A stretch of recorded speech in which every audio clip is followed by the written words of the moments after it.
ರೇವಣ್ಣವರು arrest ಆಗಿದ್ದಾರೆ. ಇದನ್ನೇ ಮಾಡಿದವರು ಯಾರು ಅನ್ನೋದು ಸ್ಪಷ್ಟವಾಗಿ ನಿನ್ನೆ ದೇವರಾಜೇಗೌಡರು ಹೇಳಿದ್ದಾರೆ. ಅವರೆಲ್ಲ ಇದನ್ನು ಆಡಿಯೋನು ಬಿಡುಗಡೆ ಮಾಡಿದ್ದಾರೆ. ಇದನ್ನು CBI ಕೊಡಬೇಕು. ಇಲ್ಲಿ SIT ಸಂಪೂರ್ಣವಾಗಿ DK ಶಿವಕುಮಾರ್ ಏಜೆಂಟ್ರಂಗೆ ಕೆಲಸ ಮಾಡ್ಲಕ್ಕತ್ತದೆ. ಇದರಿಂದ ಅದಕ್ಕೆ ನ್ಯಾಯ ಸಿಗುವುದಿಲ್ಲ. SIT ಒಳಗಿರೋ ಅಧಿಕಾರಿಗಳೆಲ್ಲ ರಾಜ್ಯದವರು, ಅವರೆಲ್ಲ ಏನು DK ಶಿವಕುಮಾರ್ ಒಂದು ಕಂಟ್ರೋಲ್ದಾಗಿರೋದ್ರಿಂದ ಮತ್ತು ನೇರವಾಗಿಯೇ ಹೇಳ್ತಾರೆ DK ಶಿವಕುಮಾರ್ ಹೆಸರಲ್ಲಿ ತೆಗಿಬೇಕಂತ ಹೇಳಿದ ಮ್ಯಾಗೆ ಇದು ನಿಶ್ಚಿತವಾಗಿಯೂ ಈ SITದಿಂದ ನಮಗೆ ನ್ಯಾಯ ಸಿಗ್ಲಿಕ್ಕೆ ಸಾಧ್ಯ ಇಲ್ಲ. ಇದು CBIನೇ ಒಂದೇ ಪರಿಹಾರ.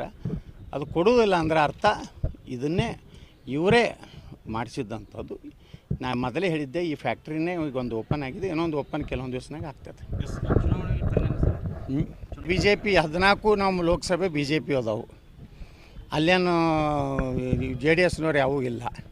ನಮ್ಮ ಮೇಲೆ ಏನು ಪರಿಣಾಮ ಆಗೋ ಪ್ರಶ್ನೆ ಇಲ್ಲ. ಯಾಕಂದರೆ 2019ರಾಗ ಕಾಂಗ್ರೆಸ್ BJPಯವ್ರು ಇದು ಕಾಂಗ್ರೆಸ್ಸು JDSನವ್ರು ಕೂಡಿ ಮಾಡಿದಂಥವ್ರು ಅವ್ರು ಅದಾರ.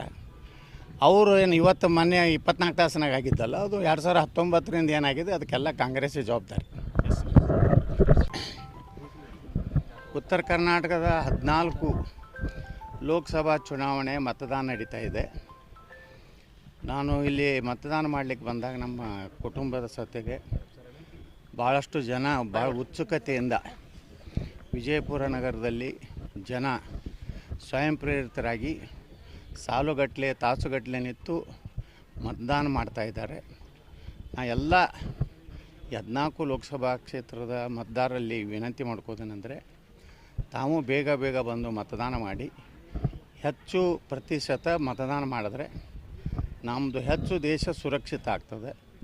ಸುರಕ್ಷಿತ ಭಾರತ, ಸುರಕ್ಷಿತ ಸನಾತನ ಧರ್ಮ, ಸುರಕ್ಷಿತ ನನ್ನ ಮನೆ, ಈ ಮೂರೂ ವಿಚಾರ ಇಟ್ಟುಕೊಂಡು ಮತ್ತೊಮ್ಮೆ 3ನೇ ಬಾರಿಗೆ ನಮ್ಮ ದೇಶದ ಪ್ರಧಾನಿಯಾಗಿ ಶ್ರೀ ನರೇಂದ್ರ ಮೋದಿಯವ್ರನ್ನ ಆಶೀರ್ವಾದ ಮಾಡಲಿಕ್ಕೆ ತಾವೆಲ್ಲ ಯಾವುದೇ ಕೆಲಸ ಇದ್ದರೂ ಒತ್ತಡ ಇದ್ದರೂ ಬಿಟ್ಟು ದಯವಿಟ್ಟು ಪೋಲಿಂಗ್ ಬೂತಿಗೆ ಬನ್ನಿ.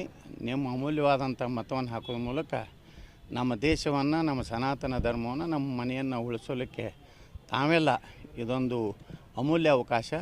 ಮತ ಹಾಕ್ಬೇಕಂತೇಳಿ ಕಳಕಳಿಯಿಂದ ಎಲ್ಲರಲ್ಲಿ ಪ್ರಾರ್ಥನೆ ಮಾಡ್ಕೊಳ್ತೀನಿ. ಅದೇ ಈಗ ಬೇಗನೆ ನಮ್ಮ ಜನ ಈಗ ಬಿಜಾಪುರ ನಗರದಲ್ಲಿ ಅಂತರೂ ಬೆಳಗ್ಗೆಯಿಂದಲೇ ಸುಮಾರು 6:30ದಿಂದಲೇ ಮತದಾನ 6:30ಗೆ ಬಂದು ಈ ಬೂತ್ ಮುಂದೆ ನಿಂತಿದ್ದಾರೆ. ಇದೇ ಮಾದರಿಯಲ್ಲಿ ನಾವು ಮತದಾನ ಮಾಡಿದ್ರೆ ನಿಶ್ಚಿತವಾಗಿಯೂ 10-11 ಗಂಟೆವರೆಗೆ 60% ಮತದಾನ ಆಗ್ಬೋದು. 80ರ ಮೇಲೆ ನಾವು ಮತದಾನ ಮಾಡಿದ್ರೆ ನಮ್ಮ ದೇಶ ಸುರಕ್ಷಿತ ಇರಲಿಕ್ಕೆ ಸಾಧ್ಯತೆ, ನಮ್ಮ ಸಂಸ್ಕೃತಿ, ನಮ್ಮ ಧರ್ಮ ಉಳಿಸ್ಲಿಕ್ಕೆ ಸಾಧ್ಯತೆ. ಅದಕ್ಕೆ ಮತದಾರಲ್ಲಿ ನಾನು ಎಲ್ಲರಿಗೂ ವಿನಂತಿ ಮಾಡ್ಕೋತೀನಿ, ದಯವಿಟ್ಟು ಯಾವ ಬಿಸಿಲನ್ನು ಲೆಕ್ಕಿಸದೆ ಸಾಯಂಕಾಲ 6 ಗಂಟೆ ಒಳಗಾಗಿ ಏನೊಂದು ಬಾರ್ಡರ್ ಫಿಕ್ಸ್ ಮಾಡಿರ್ತಾರೆ, ಸುಣ್ಣದ ಗೆರೆ, ಅದರೊಳಗೆ ಬಂದು ನಿಂತರೆ ರಾತ್ರಿ 10 ಆದ್ರೂ ಮತದಾನಕ್ಕೆ ಮಾಡಲಿಕ್ಕೆ ಅವಕಾಶ ಇದೆ. ದಯವಿಟ್ಟು ಬಂದು ಮತ ಹಾಕಿ ಅಂತೇಳಿ ಮತ್ತೊಮ್ಮೆ ಕಳಕಳಿಯಿಂದ ಪ್ರಾರ್ಥನೆ ಮಾಡ್ಕೊತೀನಿ. ಟ್ರೆಂಡ್ ಅಂತರೂ 14 ಲೋಕಸಭೆಯಲ್ಲಿ ನಾನು ಸುಮಾರು 13 ಲೋಕಸಭೆಗಳನ್ನು ಅಡ್ಡಾಡಿದ್ದೀನಿ. ಬಹುಶಃ ರಾಜ್ಯದ BJPಯಲ್ಲೇ ಸುಮಾರು 70ಕ್ಕಿಂತ ಹೆಚ್ಚು ಚುನಾವಣಾ ಪ್ರಚಾರ ಭಾಷಣ ಮಾಡಿದ್ದೇನೆ. ಜನ ಸ್ವಯಂ ಪ್ರೇರಿತರಾಗಿ ನರೇಂದ್ರ ಮೋದಿಯವ್ರ ನೇತೃತ್ವಕ್ಕಾಗಿ, ದೇಶದ ಉಳಿವಿಗಾಗಿ ಜನರ ಭಾವನೆ ಇದೆ. ಇವು ಯಾವ ಗ್ಯಾರಂಟಿಗಳು ಶಾಶ್ವತ ಅಲ್ಲ. ನರೇಂದ್ರ ಮೋದಿ ಮತ್ತು ದೇಶದ ಗ್ಯಾರಂಟಿನೇ ಒಂದೇ ಗ್ಯಾರಂಟಿ ಶಾಶ್ವತ. ಯಾರ್ರೀ ಟಫು ಇದು ಅಪಪ್ರಚಾರ. ಇದು ಏನಂದರೆ ಇದು ಗ್ಯಾರಂಟಿ ಕೊಟ್ಟಿವಿ ಅಂತೇಳಿ ಅದರಿಂದ ಏನೂ ಆಗೋದಿಲ್ಲ. ಜಾಗೃತ ಅದಾರ ಮತದಾರಕ್ಕೆ. ಲೋಕಸಭೆಗೆ ಯಾರಿಗೆ ಹಾಕಬೇಕು, ವಿಧಾನಸಭೆಗೆ ಯಾರು ಹಾಕಬೇಕು, ಯಾವ ಪಕ್ಷಕ್ಕೆ ಹಾಕಿದ್ರೆ ದೇಶ ಸುಭದ್ರ ಇರ್ತೈತಿ, ನಮ್ಮ ಧರ್ಮ ಸಂಸ್ಕೃತಿ ಉಳಿತೈತೆ ಅನ್ನೋ ಜನರಿಗೆ ಗೊತ್ತಿದೆ. ಆ ಕಾರಣದಿಂದ ಇವತ್ತು ಜನರು ಭಾಳ ಏನು ಗುಪ್ತವಾಗಿ ಮತದಾನ ಮಾಡ್ತಾಯಿದ್ದಾರೆ.